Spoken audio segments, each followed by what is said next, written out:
kapatid kay Kristo, magandang umaga po sa inyong lahat.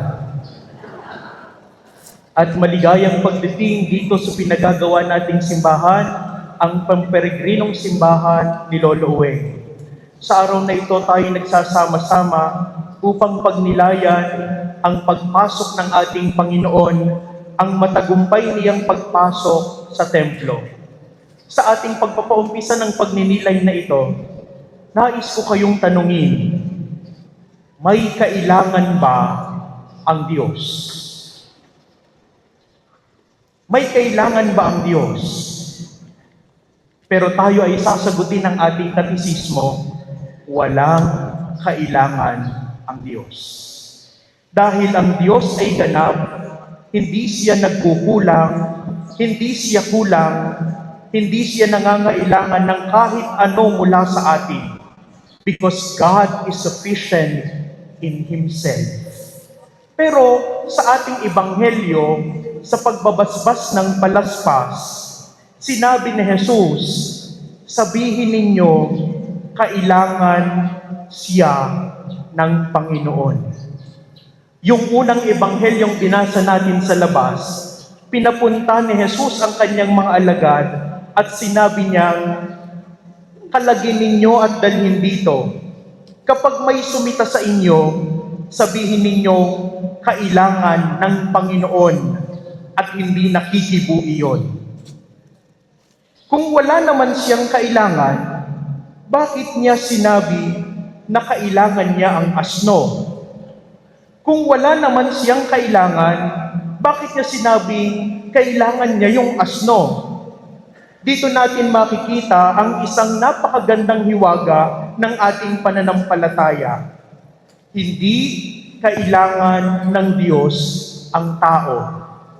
Pero gusto ng Diyos na tayo ay maging kabahagi niya. Hindi kailangan ng Diyos ang tao because we are created out of love and God wants us to be collaborators and cooperators in His and the story of salvation. Hindi niya tayo kailangan, pero inaanyayahan tayong maging kabahagi sa kanyang magandang plano. Unang pagninilay, kabahagi. The Lord needs you. Kailangan tayo ng Diyos in a sense na hindi siya magkukulang sa kanyang sarili, pero kailangan tayo ng Diyos para sa kanyang napakagandang plano. Ginamit ni Jesus ang isang simpleng asno para sa kanyang pagpasok sa Jerusalem. Hindi kabayo, dahil ang kabayo ay tanda ng digmaan. Hindi karwahe, kasi ang karwahe ay tanda ng karangyaan. Hindi siya nakasakay sa isang trono na inaasahan ng mga Israel na Mesiyas na darating na nakasakay sa isang magandang chariot. Pero ginamit ni Jesus ang isang ordinaryong asno. Ganito rin tayo, ordinaryong, simple, may kahinaan, may limitasyon. Pero sinasabi sa atin ng Panginoon, the Master needs you. The Master needs you. Kailangan tayo ng Diyos. Kailangan niya ang ating kamay para tumulong. Kailangan niya ang ating paa para lumakad sa misyon.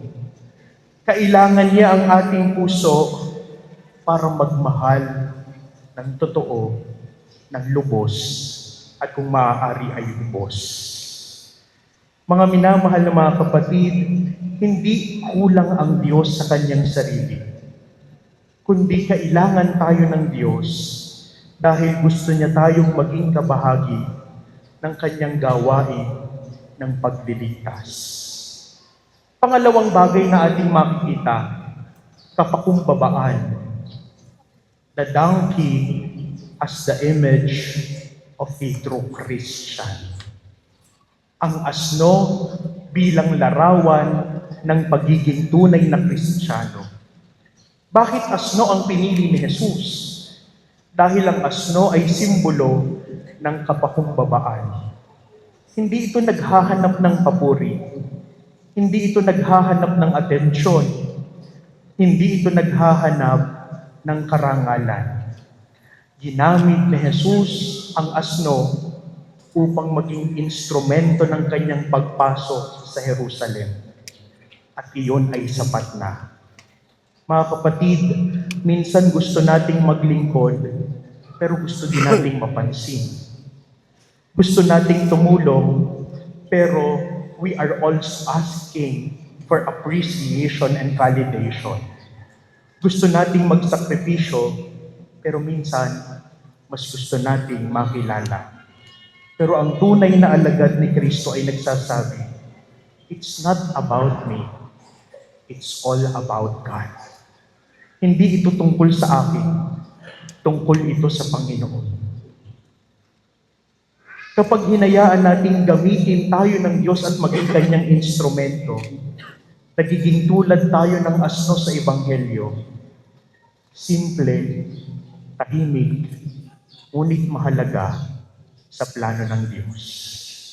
You are so important in the eyes of God. You are so important in His heart because the Lord needs you to be His collaborators and cooperators in the story of salvation. Mga minamahal na mga kapatid, kapag hinayaan natin ang Diyos na kumilos sa buhay natin, doon ang papasok ang ikatlong puntos. Tunay na kalayaan. Serving Christ frees us. Ang paglilingkod sa Diyos ay nakapagpapalaya. May isang napakagandang detalye sa Ebanghelyo. Sinabi dito ni Jesus, kalagin ninyo at dalhin dito. Kalagin ninyo at dalhin dito. Ang asno ay nakagapos bago siya maging instrumento ni Jesus sa pagpasok ng Jerusalem. Pero nang kailanganin siya ng Panginoon, siya ay kinalagan. Siya ay pinalaya sa pagkakatali. Ganito rin tayo. Marami tayong gapos ng buhay. Gapos ng takot, gapos ng galit, pagkakagapos sa inggit, pagkakagapos sa kasalanan, pagkakagapos sa sobrang pasakit ng mundo. Pero kapag sinabi ng Diyos at sinabi ni Jesus, kailangan ko kalagin ninyo at dalhin dito sa atin, unti-unti tayong makakalaya. Makakalaya tayo mula sa sarili. Makakalaya tayo sa kasalanan. Makakalaya tayo para ang puso natin ay matutong magmahal ng totoo. Mga minamahal na mga kapatid, sa simula ng misa ngayon, may hawak-hawak tayong mga palaspas. Tayo ay umaawit ng masaya. Pero mamaya-maya, narinig natin sa Ebanghelyo, ang sigaw, ipako siya sa krus. Ganito ang buhay ng Kristiyano. Hindi lang tayo tinatawag ng Panginoon para sa palaspas ng tagumpay. Tinatawag din niya tayo para samahan siya sa daan ng krus. Nung isang araw po, kausap po ng ilang miyembro ng simbahan, si Bishop Juni. Sabi nung ilang miyembro ng simbahan, Bishop, hirap na po kaming magpagawa ng simbahan. Ang dami pong challenges, ang dami pong kailangang ihanda, lalong higit yung gastusin, Bishop. Pero sabi ni Bishop Juni dun sa mga tao na kausap niya, tandaan nyo, ang patron nyo, si Lolo Uweng.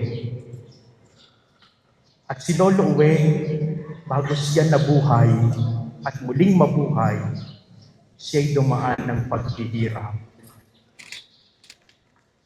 Mga minamahal na mga kapatid, Hindi tinanggal ng Diyos ang paghihirap sa mundo.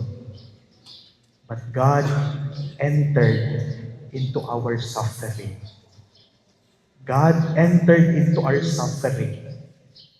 Kaya mga minamahal na mga kapatid, minsan, we are also asking for an easy life. But do not ask for an easy life. Pray for a meaningful life. Ano yung purpose natin? Hindi tayo ang bida. Pagkus tayo yung mga asno na handang maging instrumento para sa plano ng Diyos. At bawat isa sa inyo, tinatawagan tayo na tupdin at maging instrumento ng ating Panginoon. Hindi lang tayo tinatawagan para sa tagumpay, kundi para sa sakripisyo. Sasamahan ba natin si Jesus? Hindi lang para sa saya, kundi para rin sa pagtitiis. Hindi lang sa kaginhawahan, pero sa kahirapan. Katulad ng sinabi sa ikalawang pagbasa, tinubad ni Jesus ang kanyang pagkadiyos, nagpakumbaba si Kristo hanggang sa kamatayan sa krus, kaya siya itinaas ng Diyos. Ito rin ang landas natin, kapabumbabaan, paghihirap, bago kalwalhatian. Mga minamahal na mga kapatid, tanungin natin ang ating sarili. Handa ba akong maging kabahagi ng plano ng Diyos? April 1, 2024, inumpisahan ang simbahan na ito, ang unang pundasyon ng simbahan na ito. Pero ngayon, nakikita ninyo, matayog na. Malayo na, pero malayo pa. Sasamahan ba natin si Jesus upang tayo maging kabahagi ng storya ng simbahan na ito? Hindi para sa kadakilaan nating sarili, pero para sa kadakilaan ng Diyos. Sasabihin nila, Father, ang laki-laki ng simbahan. Magbibigay ba tayo sa Diyos ng maliit, ng kakarampot, ng tinipid?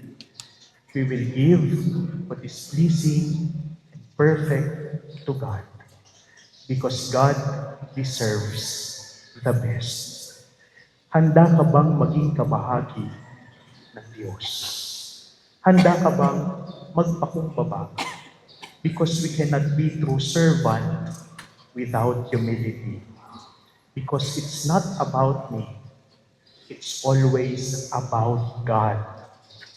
Lagi itong tungkol sa Diyos. Laging pabalik sa Diyos.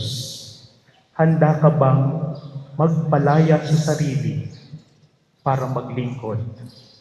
Kasi kung hindi tayo magpapakalag sa pagkaalipin ng ating mga nakaraan, ng ating mga ng ating kasalanan, hindi natin matatanggap ang tunay na kalayaang ipinagkakaloob ng Diyos. Kaya sinasabi sa atin ng Panginoon, the Lord, the Master, needs you. Kailangan tayo ng Diyos para maging instrumento ng kanyang paghahari sa mundo. Pagkatapos ng misang ito, uuwi kayo sa inyong kanya-kanyang inyong mga tahanan, dala-dala ang inyong mga palaspas.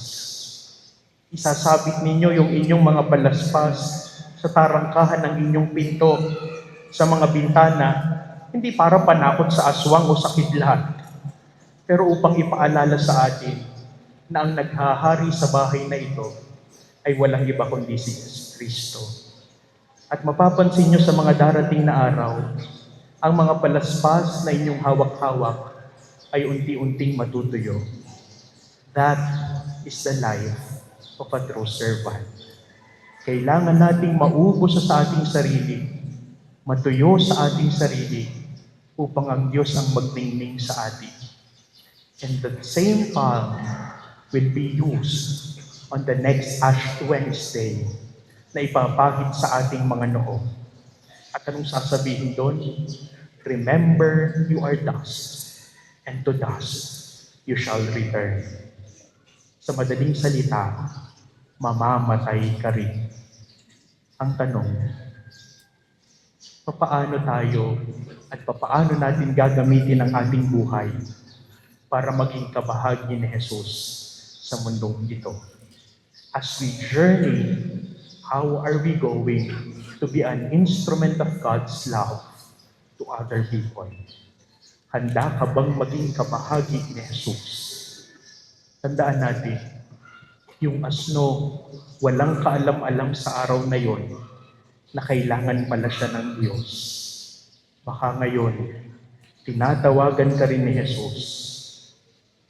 Kailangan kita maging instrumento ng aking pagliligtas. Oo, ikaw, kailangan ka ng Diyos para sa kanyang misyon.